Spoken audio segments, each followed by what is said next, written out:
Coverage लगातार चल रही है। विधानसभा चुनाव के नतीजे सामने आ रहे हैं और आपको बता दें 5 राज्यों में विधानसभा चुनाव के नतीजे भारतीय जनता पार्टी के लिए अच्छी खबर लेकर आए हैं। अगर अब बात की जाए असम की, पश्चिम बंगाल की और साथ ही साथ पुडुचेरी की, तो वहां पर भारतीय जनता पार्टी लीड लेते हुए दिखाई दे रही है। और साथ ही साथ केरल की अगर बात की जाए तो वहां पर कांग्रेस को एज देखने को मिल रही है। और तमिलनाडु में टीवी के, जो कि विजय की नई पार्टी है, वहां पर विजय ने जिस तरह से धुआंधार धुरंधर एंट्री की है वो भी अपने आप में ऐतिहासिक है। तो इन 5 राज्यों के विधानसभा चुनाव के नतीजे सामने आ रहे हैं और इसी पर हम लगातार बातचीत कर रहे हैं। क्या फैक्टर है और किस तरह से दावे जो है वो किए गए थे, कौन कौन से फैक्टर अब चूंकि इस पूरे विधानसभा चुनाव में निर्णायक होने वाले हैं।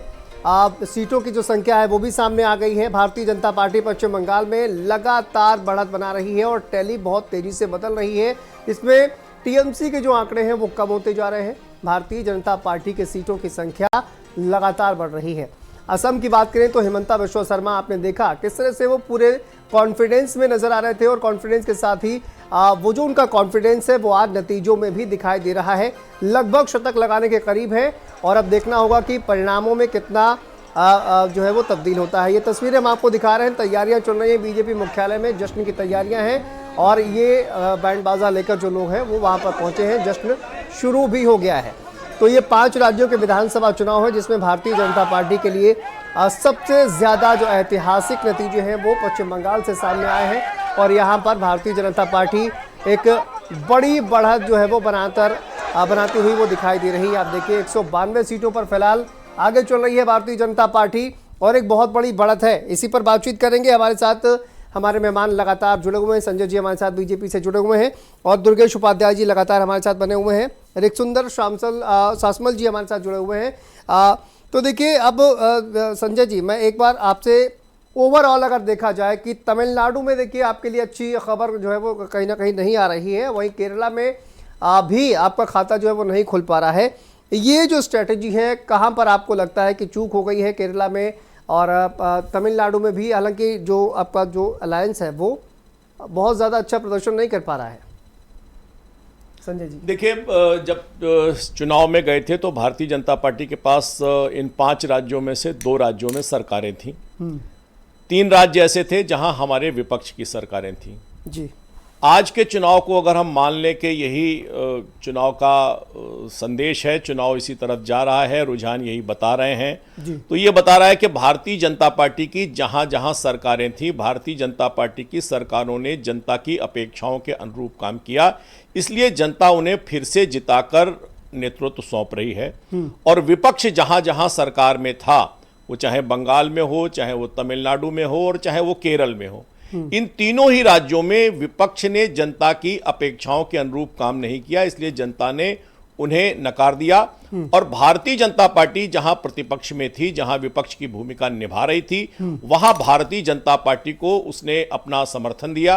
केरल निश्चित रूप से भारतीय जनता पार्टी का जो शेयरिंग ऑफ वोट है वो तमिलनाडु में भी बढ़ रहा है, वो केरल में भी बढ़ रहा है और निश्चित रूप से बढ़ी हुई संख्या के आधार पर हम आने वाले दिनों में केरल और तमिलनाडु में भी वहां के राजनीतिक वातावरण को बदलने में सहायक होंगे। केरल में हमने नगर निगम के चुनाव में बेहतर किया था, वहां तिरुवनंतपुरम में हमारा मेयर जीत कर आया था और निश्चित रूप से केरल वो राज्य है जहां पर हमारा एक मेंबर ऑफ पार्लियामेंट भी है।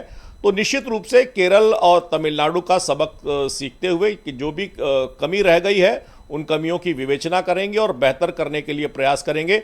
लेकिन निश्चित रूप से इस बार के चुनाव में बंगाल का जो चुनाव परिणाम है वो भारतीय जनता पार्टी के लिए न केवल संतोषप्रद है बल्कि प्रेरक भी है कि भारतीय जनता पार्टी वैचारिक संगठन के आधार पर जनसंघ की जिन्होंने स्थापना की। ठीक है संजय जी, मैं आता हूं आपके पास। इसी बीच एक बड़ी खबर सामने आ रही है। बड़ी खबर बताते हैं आपको जी। तमिलनाडु में देखिए रुझानों में विजय की टीवीके की बढ़त बरकरार है और आपको बता दें एक बड़ी बढ़त जो है वो कहीं ना कहीं बनती हुई दिखाई दे रही है।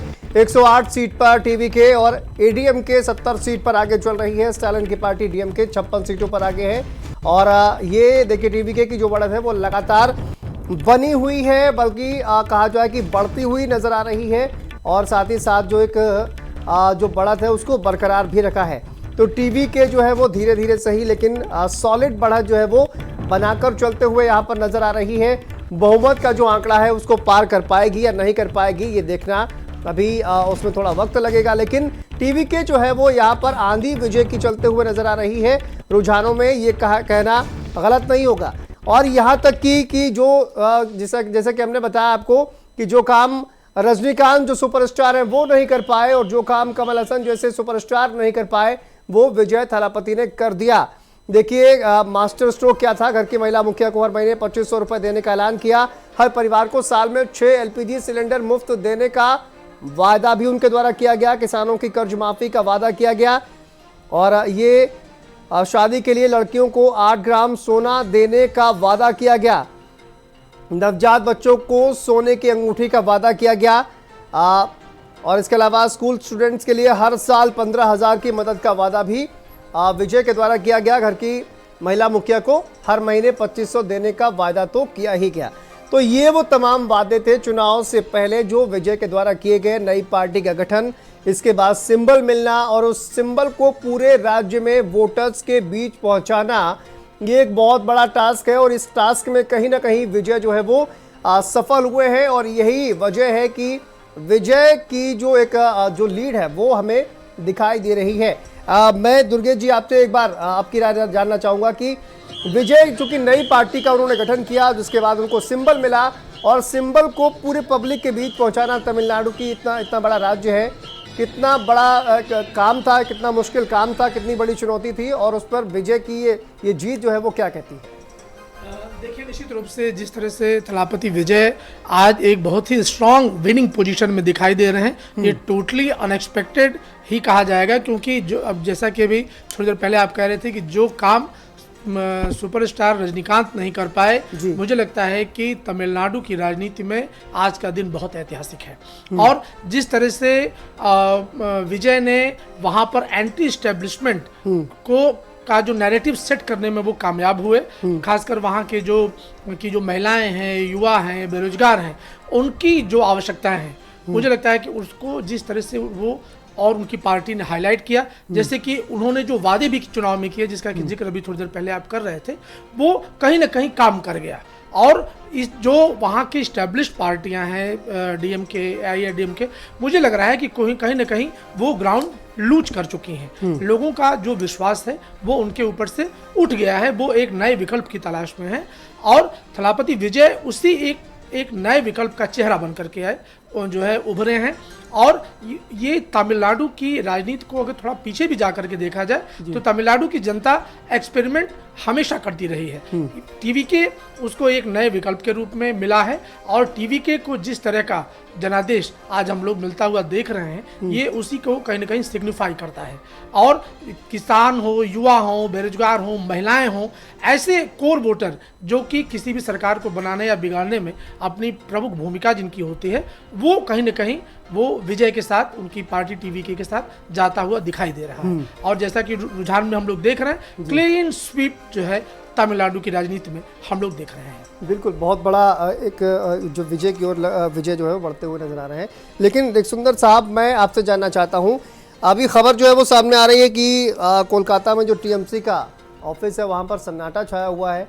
कोलकाता की अगर बात करें तो वहाँ पर चाहे वो कोलकाता की जो सीटें हैं वहाँ पर भारतीय जनता पार्टी पिछले बार के मुकाबले इस बार बेहतर प्रदर्शन करते हुए नजर आ रही है। किस तरह से देखते हैं? और अब जिस तरह से गृहमंत्री अमित शाह का भी बयान सामने आया था कि 1 बजे के बाद जो है वो दीदी जो घोषणा है वो कहीं ना कहीं हो जाएगी, तो आप इस वक्त ये खबर आ रही है कि टीएमसी ऑफिस में सन्नाटा छाया हुआ है और कोलकाता की अगर बात करें तो वहां पर बीजेपी का प्रदर्शन। सर अनम्यूट कर लीजिए।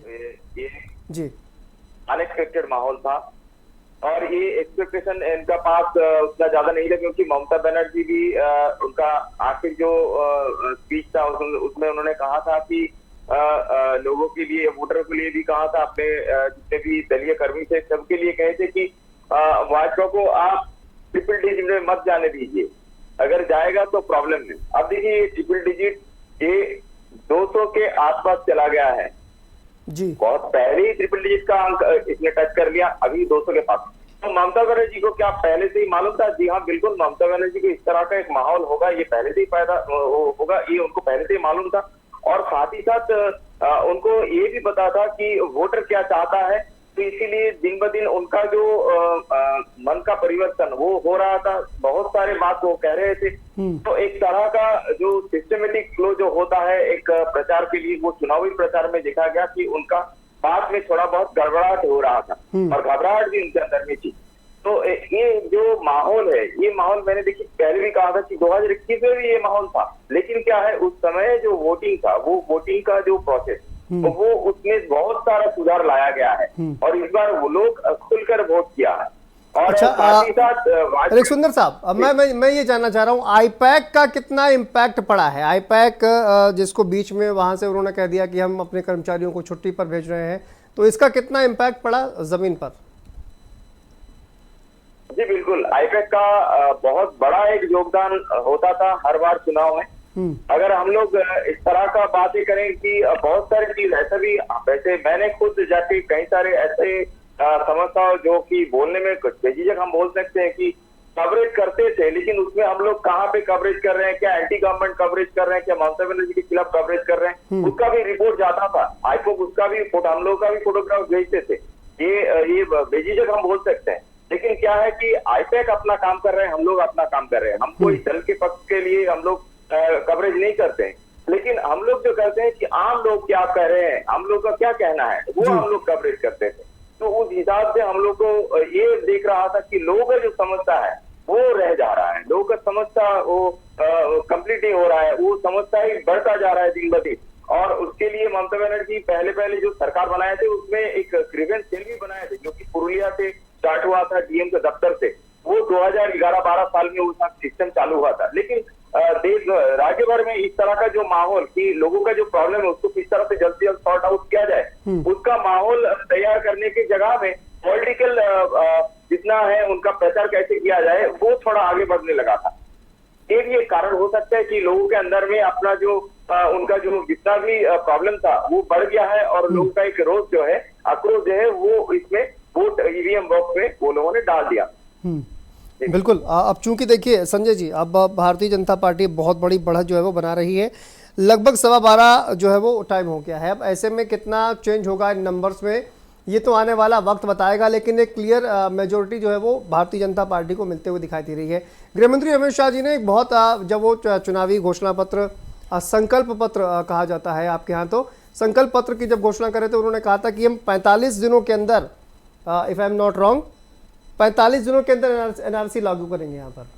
नहीं, निश्चित रूप से भारतीय जनता पार्टी ने अपने घोषणा पत्र में जो वादे किए हैं सरकार बनने के बाद, वो सारे वादों पर भारतीय जनता पार्टी काम करेगी और उन वादों को पूरा करेगी, इसमें कोई शक नहीं है। क्योंकि पूरे बंगाल की हर स्थिति को देखते हुए, वहाँ की समस्याओं को देखते हुए उनके समाधान के लिए घोषणा पत्र बना था। और निश्चित रूप से विश्वास रखना चाहिए कि भारतीय जनता पार्टी असम में सरकार बनाने के बाद अपने घोषणा पत्र को पूरी तरह 100% क्रियान्वित करने के लिए काम करेगी। और उनकी बंगाल की देखिए मूल समस्या ही वहाँ का जो बांग्लादेशियों का वहाँ पर आगमन था, वहाँ की पूरी व्यवस्था पर कब्जा था, वहाँ के संसाधनों का बेजा इस्तेमाल था, वो वहाँ की मूलभूत समस्या थी। और इस मूलभूत समस्या से सारे लोग परेशान थे। वे ही वहाँ हिंसा के बड़े कारक होते थे, वे ही वहाँ के चुनाव को रक्त रंजित करते थे और पूरे के पूरे बंगाल की संस्कृति को जिन्होंने अपभ्रंशित करने का काम किया था। भारतीय जनता पार्टी की सरकार बनने के बाद ममता बनर्जी तो विरोध कर रही है ना सर एनआरसी का, देखिए वो और वो तो यहाँ तक विरोध कर रही कि आपने केंद्रीय कर्मचारियों को क्यों यहाँ पर ड्यूटी पर लगाया, इसके लिए वो सुप्रीम कोर्ट चलेंगी।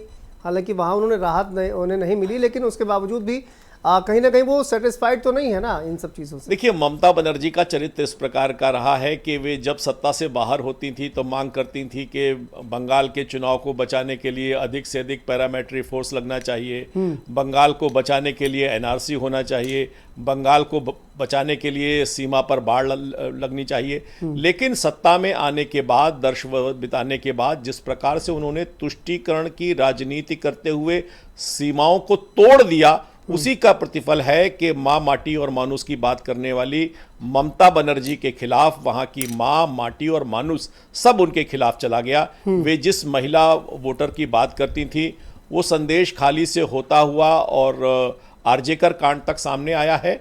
वहाँ के सारे लोगों ने जिस प्रकार से उनके प्रति, सत्ता के प्रति अनिच्छा दिखाई है, वो चुनाव में के परिणाम में सामने आ रहा है कि किस प्रकार से भारतीय जनता पार्टी की बिल्कुल आंधी चल रही है। एक महिला होने के नाते दुर्गेश जी, महिला होने के नाते महिला वोटर्स जो है वो काफी ज्यादा अट्रैक्टिव होते थे उनके ममता बनर्जी के साथ में, लेकिन इस बार 1500 रुपए ज्यादा भारी पड़े हैं या फिर 3000 रुपए का जो एक वादा किया गया था, क्योंकि कहा यह तो जा रहा था कि 1500 मिल रहे हैं, 3000 मिलेंगे या नहीं मिलेंगे, ये जो है इस पर ज़्यादा वो किया जा रहा था, तो 3000 ज़्यादा भारी पड़ गए हैं इस बार 1500 पर। क्या दुर्गेश जी?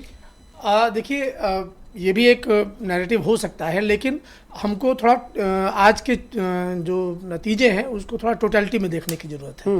महिला वोटरों की जहाँ तक आप बात कर रहे हैं, वो एक साइलेंट वेव था जो कि बहुत समझना उसको डिफ़िकल्ट था कि वो किस तरफ जाएगा, क्योंकि ये जो टीएमसी का जो एंटी इनकम्बेंसी है वो कहीं ना कहीं उसको बहुत ज़्यादा आज डेंट कर गया है। और ये बीजेपी का जो वहाँ पे संगठन, बूथ मैनेजमेंट, प्लस वहाँ पर बीजेपी ने जिस तरह के चुनाव में वादे किए, और बीजेपी आप अगर 2021 के भी चुनावों को देखें तो वो वहाँ पर भी 3 से 77 सीट गई थी, जो कि एक मैसिव जंप था।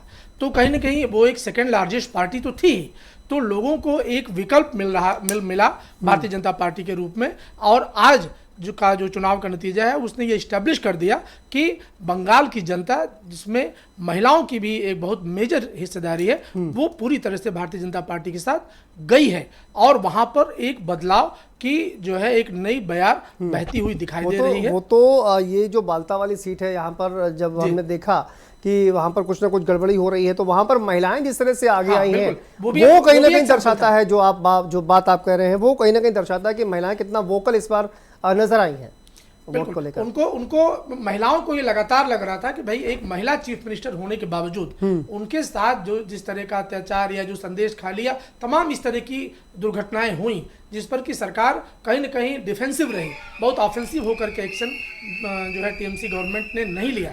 वो कहीं न कहीं एक साइलेंट वेव जो था वो महिलाओं में सरकार के अगेंस्ट था। लेकिन क्योंकि एक विकल्पहीनता की स्थिति थी, 2021 के बाद से ही भारतीय जनता पार्टी ने का जिस तरह से वहां उदय हुआ, भारतीय जनता पार्टी ने अपनी एक स्ट्रॉन्ग प्रेजेंस दिखाई, तो महिलाओं को भी लगा कि हाँ, इस भारतीय जनता पार्टी की सरकार को मौका देना चाहिए, और आज वही मौका मिलता हुआ भारतीय जनता पार्टी को दिखाई दे रहा है। और आज बंगाल में एक नए इतिहास रचे जाने की शुरुआत हो रही है। बिल्कुल।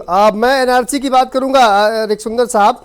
एनआरसी की बात हालांकि गृहमंत्री के द्वारा लगातार कही जा रही थी, अब गृहमंत्री जी वहां पर कह रहे थे तो उन्होंने वादा भी किया, लेकिन एक जो मतुआ समुदाय को लेकर बहुत ज्यादा बातचीत हो रही थी कि मतुआ समुदाय क्या बीजेपी पर भरोसा करेगा, क्या उसने बीजेपी पर भरोसा किया है? उन इलाकों में जहां पर मतुआ समुदाय की संख्या ज्यादा है, वहां पर बीजेपी ने कैसा प्रदर्शन किया है, वहां पर किस तरह के आंकड़े जो है वो सामने आ रहे हैं? साथ ही जो नारे दिए गए थे ना, माँ माटी मानोश और जय बांग्ला, ये सारे के सारे नारे जो है वो बांग्लादेश से जोड़ दिए गए। इस बार बीजेपी के नेताओं ने इनको बांग्लादेश से जोड़ दिया, क्योंकि इन नारों की उत्पत्ति कहीं ना कहीं बांग्लादेश से ही होती है, और इस वजह से ही ये जो नैरेटिव है वो ठीक से जमीन पर नहीं बैठ पाया।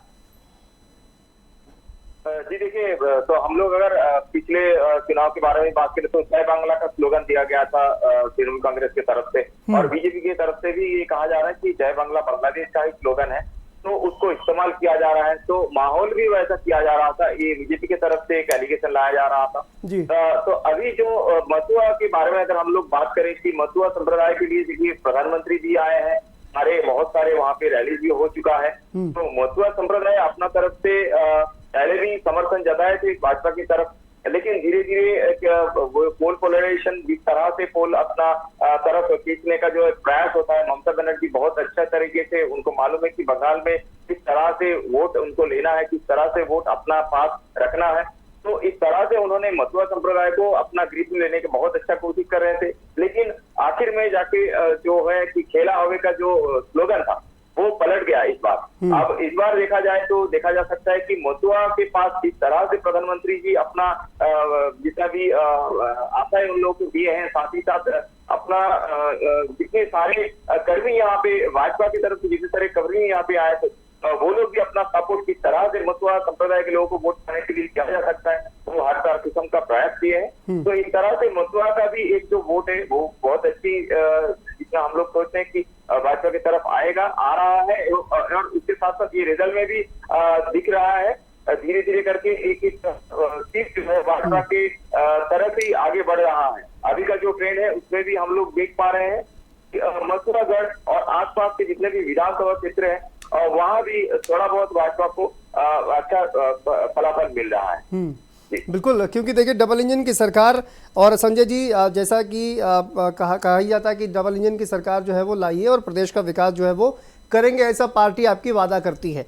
लेकिन कहीं ना कहीं मथुरा समुदाय को ये चीज़ समझने में आपको लगता है वक्त लगा कि केंद्र सरकार ही उन्हें नागरिकता देगी, और राज्य में भी अगर कहीं रोड़े लग रहे हैं तो वह बीजेपी की सरकार अगर राज्य में होगी तो शायद उनको ज़्यादा अच्छा फ़ायदा मिलेगा। ये बात अब कहीं ना कहीं मथुरा समुदाय समझ गया है, और इसी वजह से समर्थन भी, उसका रिफ्लेक्शन भी अब संख्या में दिख रहा है।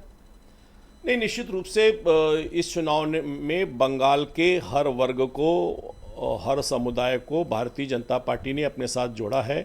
विपक्ष ने राजनीति करते हुए निश्चित रूप से उनमें भ्रम की स्थिति पैदा करने की कोशिश की, लेकिन माननीय प्रधानमंत्री जी के दिए हुए विश्वास के आधार पर, माननीय अमित शाह जी के वहाँ के दौरे के आधार पर हर समुदाय को लगा कि भारतीय जनता पार्टी जब आएगी तो भारतीय जनता पार्टी विश्वास के आधार पर, भारतीय जनता पार्टी विकास के आधार पर, और भारतीय जनता पार्टी सभी समुदायों को एक साथ लेकर सारी समस्याओं का समाधान करेगी, और बेहतरी के आधार पर हर समुदाय भारतीय जनता पार्टी के साथ जुड़ा है, और ये हम परिणाम में भी देख रहे हैं। तो निश्चित रूप से मथुरा समुदाय, जिसका प्रतिनिधित्व माननीय मोदी जी के मंत्रिमंडल में भी होता है, तो मोदी जी ने मंत्रिमंडल में भी उनके प्रतिनिधि के रूप में स्थान दिया है, तो निश्चित रूप से उनकी भी समस्याओं का समाधान करेगी, हर वर्ग की समस्याओं का समाधान करेगी, और विकास की पटरी से उतर गए बंगाल को एक बार फिर से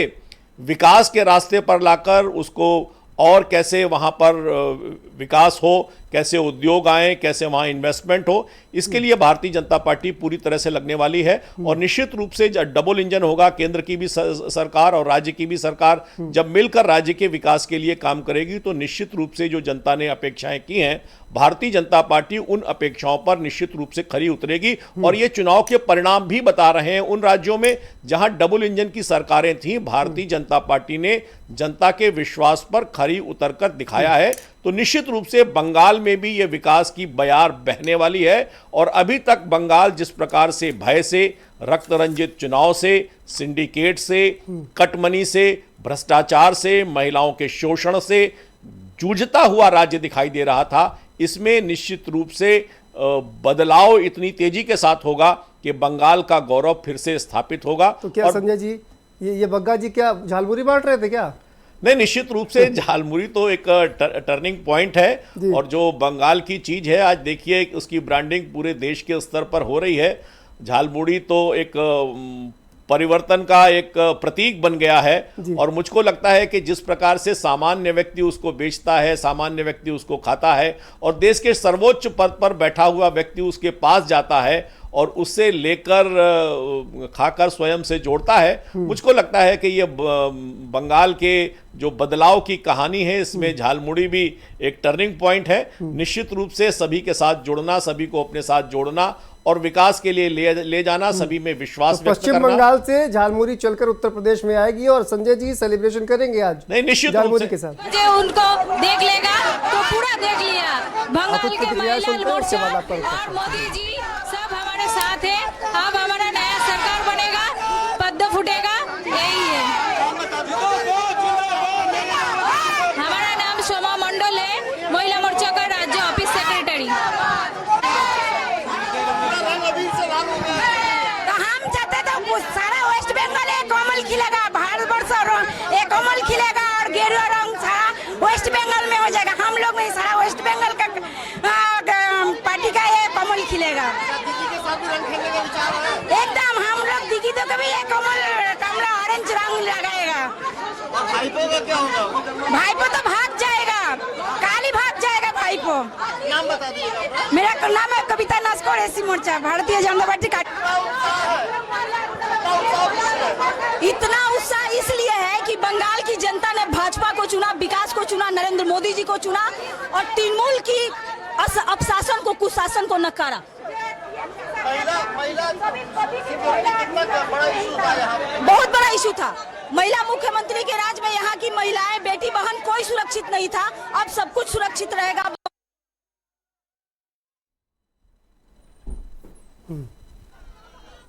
एग्रेशन दिखाई दे रहा है माटी संजय भी, जी। मानुष भी और नहीं, निश्चित रूप से उत्साह भी है, एग्रेशन भी है, क्योंकि जब परिवर्तन होता है तो आकांक्षाओं को फलीभूत करता है। पूरे के पूरे बंगाल को लग रहा है कि एक नए युग का सूत्रपात हो रहा है। जिस प्रकार का उत्साह मैं वहाँ के कार्यालय में बहनों को जिस प्रकार से देख रहा हूँ, और ये विश्वास भी व्यक्त करता है कि भारतीय जनता पार्टी आने के बाद विकास की रफ्तार को तेज करती है। निश्चित रूप से वहाँ की जनता ने जो विश्वास व्यक्त किया है, भारतीय जनता पार्टी उनके विश्वास को फल में परिवर्तित करने के लिए काम करेगी। और पूरे देश के लिए ये चुनाव का एक संदेश है कि लोकतंत्र में भय नहीं होना चाहिए। मतदाता अगर मत डालने जा रहा है तो वो भय से मुक्त होना चाहिए। हर चुनाव रक्त से हटा हुआ, रक्त से मुक्त होना चाहिए, भय से मुक्त होना चाहिए। और प्रशंसा करनी होगी इस मामले में सुरक्षा बलों की भी, चुनाव आयोग की भी, कि जिस प्रकार से उसने बंगाल के चुनाव को, जो हमेशा से भय से युक्त और हिंसा से युक्त चुनाव हुआ करता था, वो इस बार का चुनाव भय से भी मुक्त है और हिंसा से भी मुक्त है। पूरे चुनाव में हिंसा का न होना यह बताता है कि भारत में लोकतंत्र मजबूत हो रहा है। भारत का आम मतदाता बिना किसी भय से, बिना किसी हिंसा से निकलकर शांतिपूर्ण आधार पर वोट डालने जा रहा है। विगत चुनाव की तुलना में ज्यादा संख्या में जा रहा है, इतिहास बना रहा है। तो मुझे लगता है कि लोगों की बढ़ती हुई लोकतंत्र में भागीदारी भारत के लोकतंत्र को मजबूत कर रही है। और आज बेहतर बात यह है कि आज कोई ये नहीं कह रहा है कि ईवीएम में गड़बड़ है, आज कोई ये नहीं कह रहा है कि इस प्रकार के चुनाव में कोई इस प्रकार की गड़बड़ी है। सब उसे स्वीकार कर रहे हैं और ये भारत के लोकतंत्र को और अधिक मजबूत होने के चुनाव के रूप में देखा जा रहा है। मैं समझता हूं कि इस चुनाव का परिणाम पूरे देश की राजनीति पर विस्तृत रूप से होगा और लोग निश्चित रूप से लोकतंत्र में और भागीदारी करने के लिए आएंगे, जो एक बड़ा शुभ संदेश है। बिल्कुल। लेकिन दुर्गेश जी, जैसा कि आप इस पूरे चुनाव को जिस तरह से मैनेज किया गया है एक तरह से चुनाव आयोग के द्वारा, पहली बार बहुत मामूली तौर पर अगर देखा जाए, एक दो छुटपुट घटनाएं छोड़ दी जाए तो बहुत ज़्यादा हिंसा नहीं हुई है। पश्चिम बंगाल की अगर बात करें, इसकी जो प्रशंसा है वो कहीं ना कहीं मुख्य न्यायाधीश जो है वो हमारे सुप्रीम कोर्ट के, उन्होंने भी की है। तो एक बहुत बड़ा कहीं ना कहीं चुनाव आयोग के लिए उपलब्धि तो है ही। निश्चित रूप से चुनाव आयोग ने जिस तरह से यहाँ, ठीक है दुर्गेश जी, मैं आता हूँ वापस आपके पास। जरा जश्न की तस्वीरें सामने आई हैं, मैं दिखाता हूँ, उसके बाद दुर्गेश जी आपका रुख करता हूँ। ये देखिए भारतीय जनता पार्टी के जो कार्यकर्ता हैं उनमें किस तरह का उत्साह देखने को मिल रहा है। और अब चूंकि देखिए 12:30 बजे का वक्त हो गया है और ऐसे में अब चूंकि 190 सीटों के लगभग भारतीय जनता पार्टी अभी भी बढ़त बनाए हुए है। ऐसे में ये जो नंबर्स है वो कितना चेंज होंगे इसका आप अंदाजा लगा सकते हैं। 189 बीजेपी और टीएमसी 98, यानी कि 100 के अंदर टीएमसी सिमटते हुए यहां पर नजर आ रही है अभी तक के जो आंकड़े सामने आए हैं। अब ऐसे में भारतीय जनता पार्टी के जो तमाम कार्यकर्ता हैं उनमें किस तरह का उत्साह है वो भी आप देख रहे हैं। लगातार जो महिलाएं हैं वो भी उत्साहित नजर आ रही हैं। ये जो नंबर देखकर एक 189 जो है बीजेपी फिलहाल आगे चल रही है और टीएमसी 98 यानी कि 100 का आंकड़ा भी पार करते हुए नजर नहीं आ रही है। बहुत कम लोगों ने प्रेडिक्शन ये दी थी कि टीएमसी जो है वो 100 का आंकड़ा भी पार नहीं कर पाएगी, लेकिन कुछ ऐसी सीटें हैं जिसको लेकर तमाम जो विश्लेषक हैं वो कहते हैं कि ममता बनर्जी जो है वो चुनाव उन सीटों से आगे ही स्टार्ट करती हैं। लेकिन ऐसे में 98 सीटें कहीं ना कहीं ममता बनर्जी को ये झटका जरूर लगा है। एक संदेश जरूर गया है पश्चिम बंगाल की जनता का कि आखिर जनता जो है वो उनसे कितना नाराज है। दुर्गेश जी अपनी बात पूरी करिए और तस्वीरें आप देखिए किस तरह से लोगों में उत्साह है और कार्यकर्ता जो है वो बहुत खुश नजर आ रहा है। देखिए, जैसे कि चुनाव आयोग की आप चर्चा कर रहे थे, चुनाव आयोग ने इस बार के चुनाव में एक बार फिर ये सिद्ध किया है कि किस तरह से पारदर्शिता के साथ अगर चुनाव कराए जाएं, और जैसा कि अभी संजय जी कह भी रहे थे कि अगर भय मुक्त और रक्त मुक्त जो है अगर चुनाव हो तो मैंडेट कितना शानदार होता है, ये आज परिलक्षित हो रहा है। और हम बिल्कुल आज इस बात से कोई भी इनकार नहीं कर सकता कि पश्चिम बंगाल में भारतीय जनता पार्टी की जो सरकार बनने जा रही है वो हिस्टोरिक है। ये भारतीय लोकतंत्र में आज का दिन बहुत ही ऐतिहासिक माना जाएगा। क्यों? क्योंकि वो पश्चिम बंगाल जो हमेशा से वामपंथ का गढ़ रहा है, उसके बाद वो ममता बनर्जी पिछले 10 सालों से वहाँ काबिज रही हैं, और आज जैसा कि हम अभी महिलाओं का रिएक्शन भी देख रहे थे, वो महिलाएं अगर खुद को सुरक्षित नहीं पा रही थीं, व्यापारी खुद को जो है दबा हुआ महसूस कर रहा था, युवा और जो बेरोजगार है वो परेशान और पीड़ित था, तो उसका एक रिफ्लेक्शन वो एक विकल्प के तलाश में था, और भारतीय जनता पार्टी ने उस गैप को भरने की कोशिश की है। हम लोगों ने चुनाव में देखा कि किस तरह से भारतीय जनता पार्टी का केंद्रीय नेतृत्व यहाँ से, बल्कि उत्तर प्रदेश में हम लोग बैठ के ये परिचर्चा कर रहे हैं, यहाँ के मुख्यमंत्री योगी आदित्यनाथ ने भी कई जगहों पर चुनाव प्रचार किया और इतनी मैसिव रैलियां की, वहाँ पर लाखों की भीड़ जुटती थी योगी जी आदित्यनाथ को देखने के लिए। तो ये रिफ्लेक्शन शुरू से मिलने शुरू हो गए थे कि पश्चिम बंगाल में एक बहुत बड़ा बदलाव होने जा रहा है। और आज जैसे देखिए कि आज लगभग टीएमसी 100 के अंदर सिमटती हुई नजर आ रही है, और भारतीय जनता पार्टी 200 का आंकड़ा अब पार करती हुई दिखाई दे रही है। ये एक मैसिव चेंज है, और ये भारतीय लोकतंत्र में आज का जो है दिन बहुत ही निर्णायक होने जा रहा है। बिल्कुल रिक्सुंदर साहब, जिस तरह से विक्ट्री देखने को मिल रही है, टीएमसी 100 भी क्रॉस करते हुए दिखाई नहीं दे रही है, और जैसा कि मैंने अभी कहा कि कुछ ऐसी सीटें हैं जहां से टीएमसी जो है वो स्टार्ट करती है। बीजेपी अन्य कोई पार्टी, क्योंकि वहाँ पर बहुत ज़्यादा वोट बैंक वहाँ पर नहीं है, तो एक टीएमसी तो एज तो मिलता ही है, लेकिन उसके बावजूद भी 100 क्रॉस न कर पाना, जैसा कि अभी नंबर शो कर रहा है, किस तरह से देखते हैं?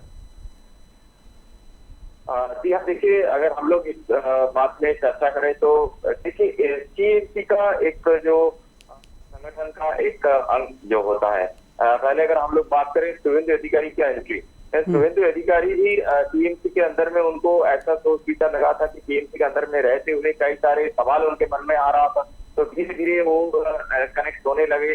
फिर एक बार 2021 से पहले 2020 के एंड में जाके उन्होंने भाजपा में ज्वाइन कर लिया।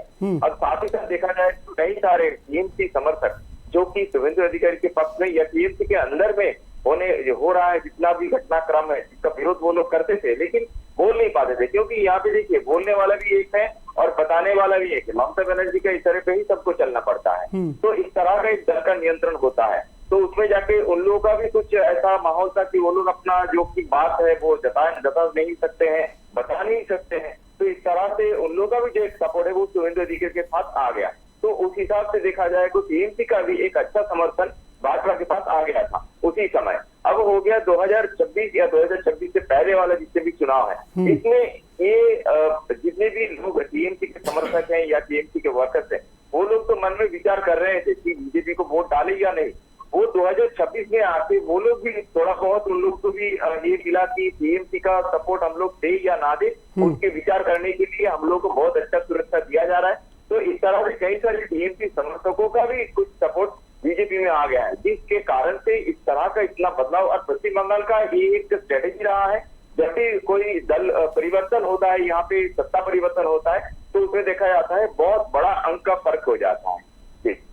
जी रिक्सुंदर साहब, एक कमेंट में आपसे चाहूँगा कि आप आसाम पर भी दें, क्योंकि असम में जो है वो लगातार जिस तरह से हमने देखा एक बहुत बड़ी लीड जो है वो कहीं ना कहीं देते हुए हिमंता बिस्वा शर्मा नजर आ रहे हैं, बीजेपी नजर आ रही है।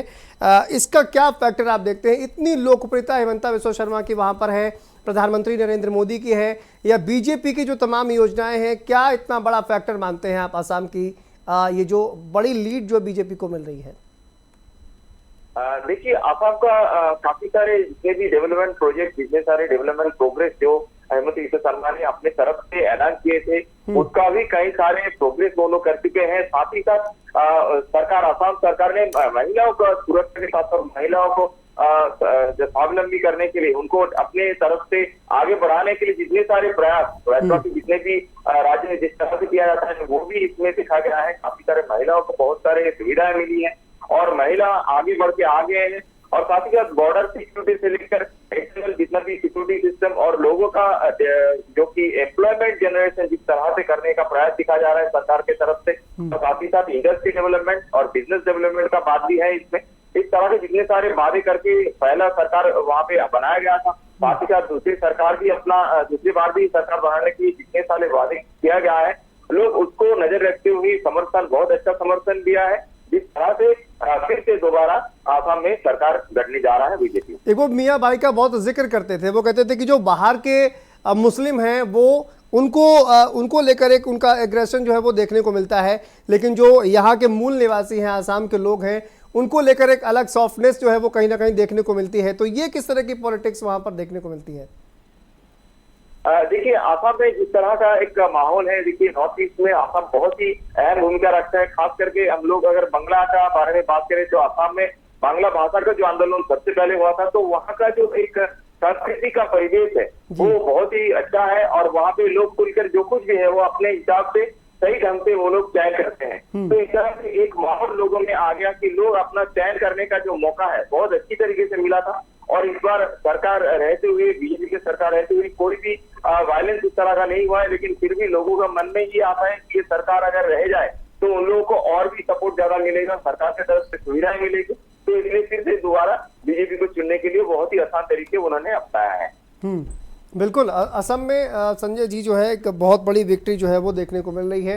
हिमंता बिस्वा शर्मा की लोकप्रियता है, बीजेपी की तमाम नीतियां हैं, लेकिन एक बहुत बड़ा फैक्टर ये भी है क्योंकि जो बॉर्डर से घिरा हुआ एक राज्य और ऐसे में नेशनल सिक्योरिटी का भी बहुत बड़ा इशू वहाँ पर देखने को मिलता है। प्रधानमंत्री लगातार, गृहमंत्री अमित शाह भी उसको लेकर एक थ्रेट जो है वो जताते रहते हैं। ऐसे में आप इस विक्ट्री को किस तरह से देख रहे हैं, असम में जो एक विक्ट्री मिल रही है बीजेपी को?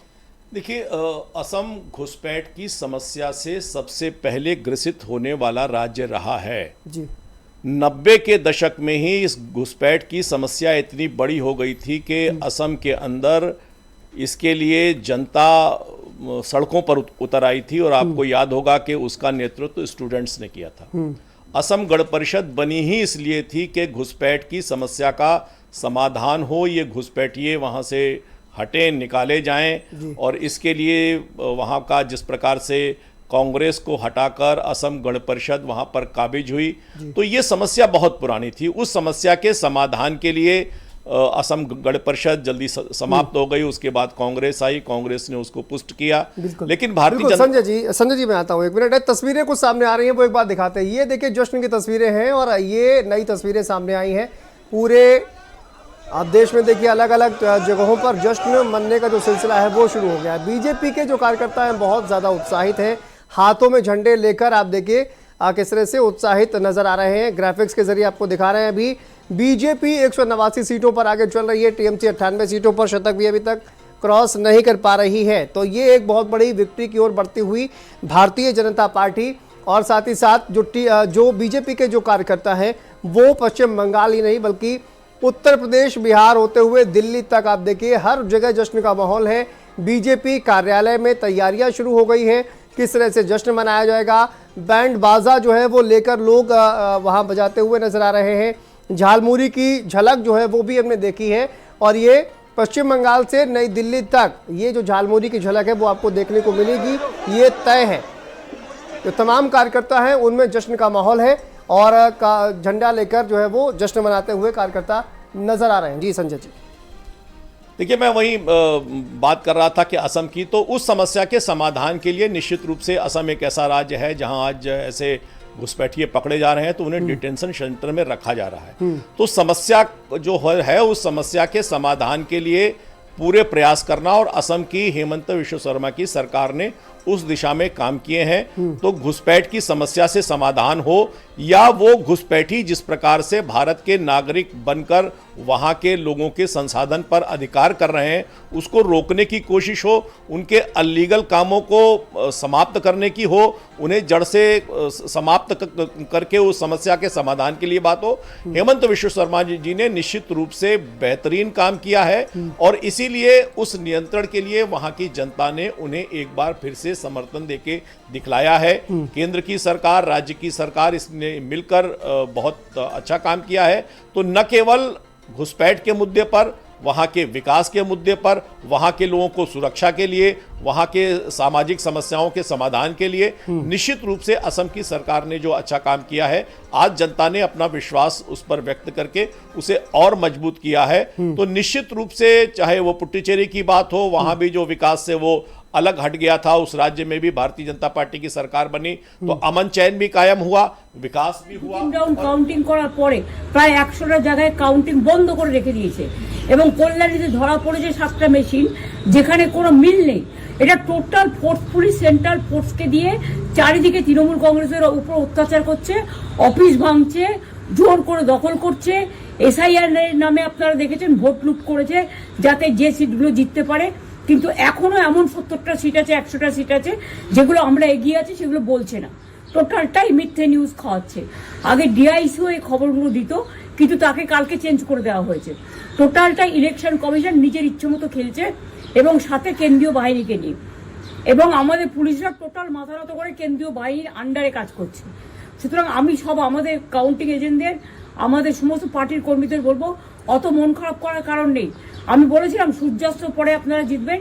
3 রাউন্ড 4 রাউন্ড কাউন্ট হলেও এটা 14 রাউন্ড থেকে 18 রাউন্ড কাউন্ট হয়, তখন আপনারা জিতবেন। ওয়েট অ্যান্ড সি, ওয়াচ, আমরা সবাই আপনাদের সাথে আছি, আপনারা কেউ ভয় পাবেন না, নিশ্চিন্তে থাকুন, আবার বাঘের বাচ্চার মতো লড়াই করে যাবো। तो देखिए, ममता बनर्जी जो है वो उनका बयान आपने सुना और पश्चिम बंगाल का जो परिणाम आ रहा है उस पर उनका जो बयान सामने आया है, चुनाव आयोग मनमानी कर रहा है, कानून के खिलाफ काम हो रहा है। ममता बनर्जी तमाम आरोप लगाते हुए नजर आ रही हैं। पश्चिम बंगाल में चुनाव परिणाम पर ममता बनर्जी का ये बयान सामने आया है। एक सुंदर साहब, क्या ममता बनर्जी बोल रही थी, जरा एलेबोरेट करिए, क्या कह रही थी, क्या आरोप लगा रही थी? जी बिल्कुल, ममता बनर्जी का कहना इस तरह से था कि चुनावी आयोग और साथ साथ सेंट्रल फोर्स को इस्तेमाल किया जा रहा है। साथ ही में जो डीआईसी जिसकी तरफ से ये खबर, जो तथ्य संप्रचार दफ्तर रहता है जिले में, इनके तरफ से भी इसका खबर पहले मीडिया को दिया जाता है।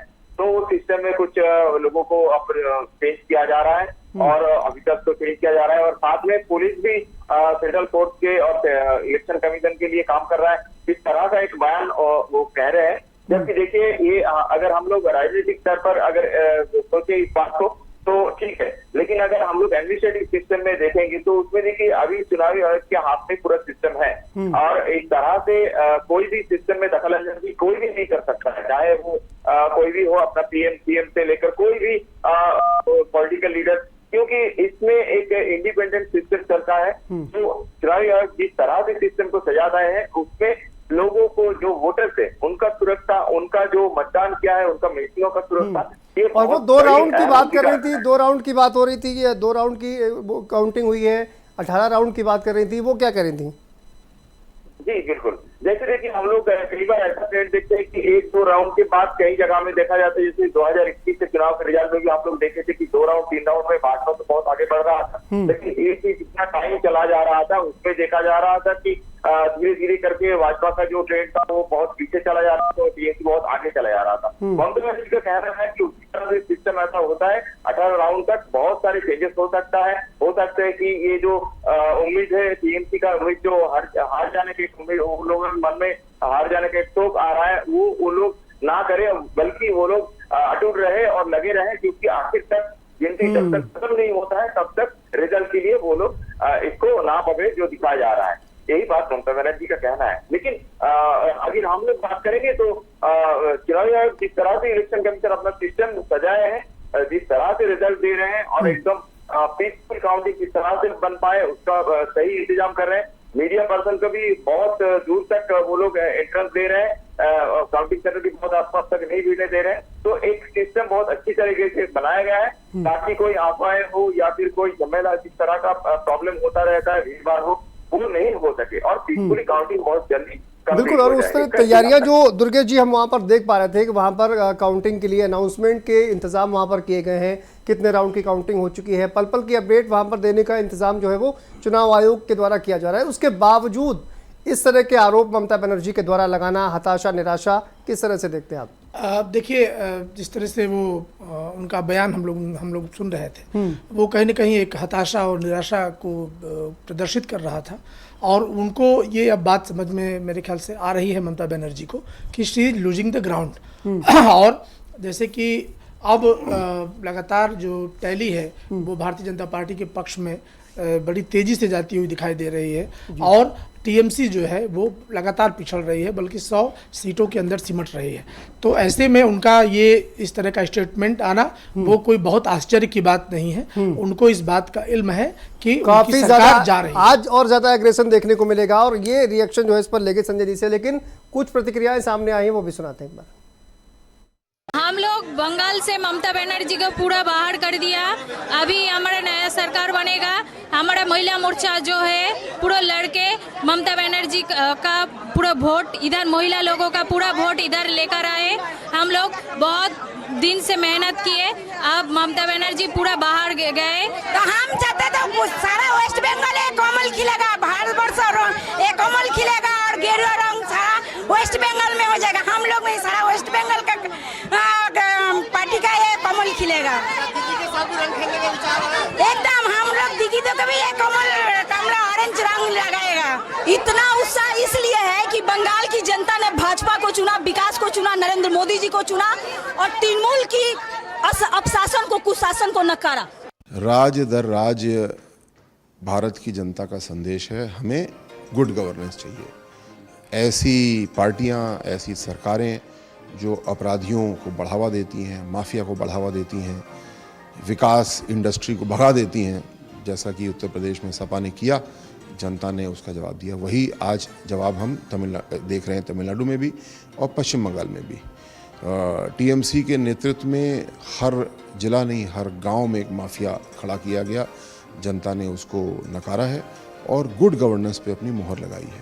এলাকা ছেড়ে আসবেন না, স্ট্রং রুমে যেখানে কাউন্টিং হচ্ছে মানে সেন্টারে, সেখান ছেড়ে কেউ আসবেন না।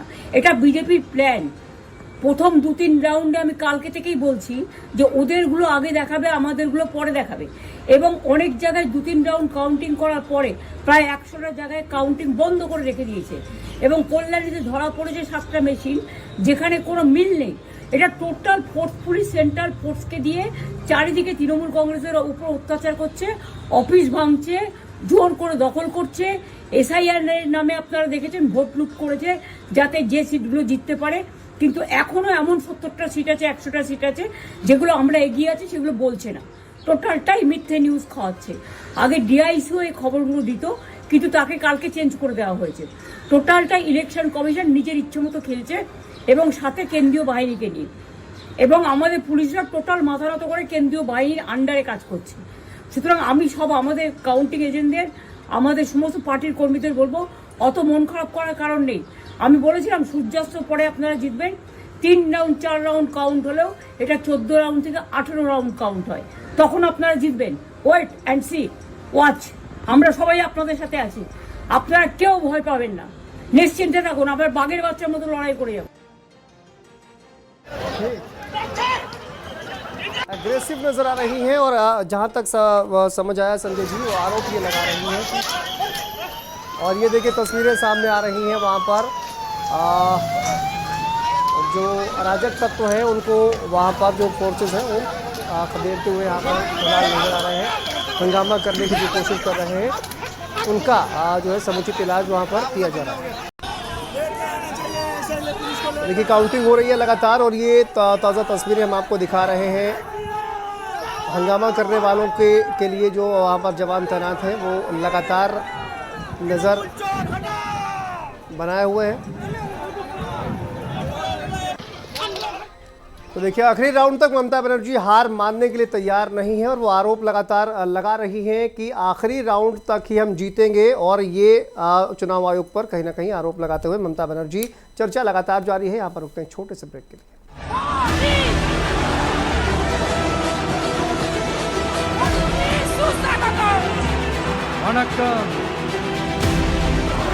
बीजेपी के